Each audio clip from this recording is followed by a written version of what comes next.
For years I shot every landscape the same way. Stop down, get everything sharp, job done. Technically there was nothing wrong with those photographs, and that was the problem. There was nothing right with them either. They didn't make anyone feel anything. Turned out the problem wasn't my composition or my processing, it was one habit, my aperture. So in this video I'll show you exactly what I mean with two photographs of the same street in Dent. They call it the prettiest village in the Yorkshire Dales, taken minutes apart. One falls flat in black and white, the other says something. Then we'll go up to Malham Cove, where I'll show you the same idea at apertures every lens has, because this was never about expensive glass. 12 years of shooting mono went into this lesson, and I'd like to save you a few of them. Now this video isn't really about F numbers. By the end I want you to stop asking what's the correct aperture and start asking a far better question. If you only take one thing from this video, it's the question I'll leave you with at the end. It's changed my photography more than any piece of kit I've ever bought. Let me show you that street. Here it is, the way the camera saw it. I took this at f7.1. It's a safe, sensible aperture, plenty of depth, everything sharp, and in colour it holds together, doesn't it?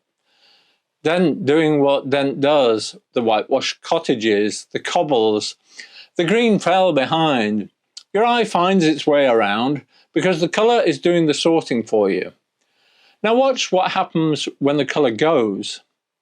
Suddenly it's busy, cobbles, stone walls, rooftops, figures, everything's sharp, but everything's a similar tone and everything is competing. There's nowhere for your eye to settle, and if the eye can't settle, the viewer can't feel anything, they just scan it and move on. And here's the thing, the photograph didn't change, black and white took away the crutch. Colour separates things for free, tone alone doesn't. You have to do that work yourself.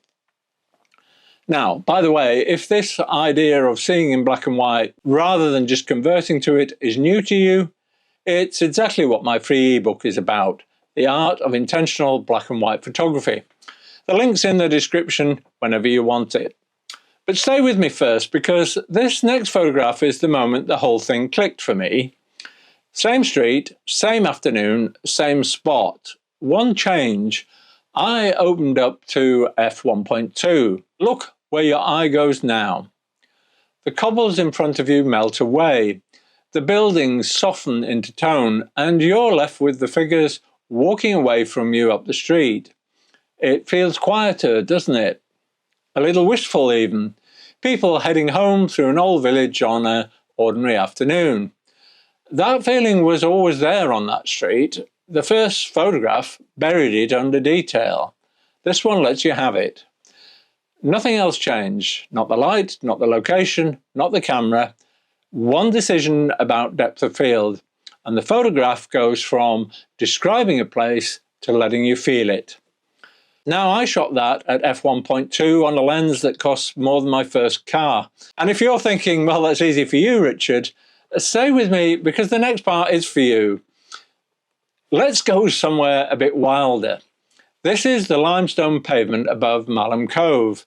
It's one of my favourite places in the Dales, and up on the pavement I found this standing stone jutting out of the clints like it had been waiting for someone to notice it. I photographed it twice, making two different decisions. Here's the first. f9, nice and wide at 24mm, everything sharp.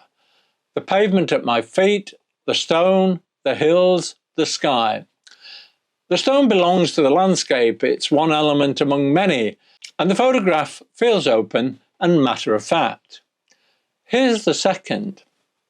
f5.6, a touch closer in. Now I'll be honest with you, the point is subtle. Nobody's melting backgrounds at f5.6 on a wide lens, but look at the hills, look at the stone in the foreground, look at the horizon. They've all softened just enough that the stone standing up starts to stand apart from the landscape instead of dissolving into it. It feels lonelier, more deliberate. A stop and a half and a step closer, and the photograph changes what it's about and what it makes you feel. That's the shift I want you to make. Aperture isn't just an exposure setting. Aperture controls depth of field, and depth of field controls where the eye rests, and where the eye rests is where the feeling lives. You don't need f1.2 to use that. You need to make the decision on purpose with whatever lens is in your bag. Get closer to your subject, open up what you have, and the separation comes. Distance and aperture work together. Now, to be fair to f16, sometimes everything sharp is exactly the right answer.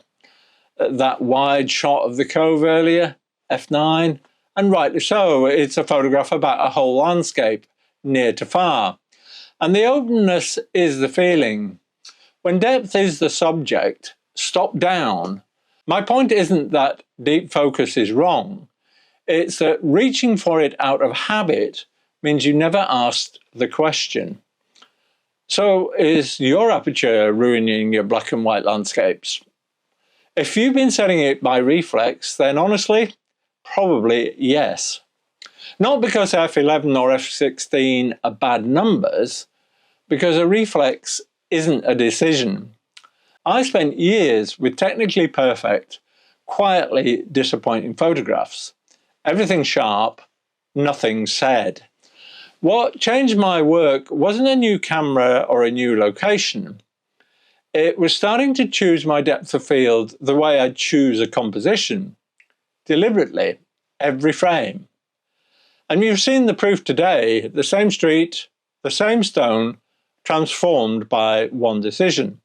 And that brings me to the question I promised you at the start, the one that's done more for my photography than any piece of kit I've ever bought. Before every frame, I ask, what do I want you to feel? And where do I want your eye to go? Answer that, and your aperture chooses itself. Depth of field is simply intention made visible. So the next time you're out with your camera, before your thumb spins that dial to f16 out of habit, stop. Ask what you want them to feel and what actually needs to be sharp for that. That question will do more for your black and white photographs than any lens you can buy. And if you want to go deeper into seeing in black and white, grab my free ebook, The Art of Intentional Black and White Photography. It's linked in the description, it's completely free, help yourself. And I'll look forward to seeing you next time.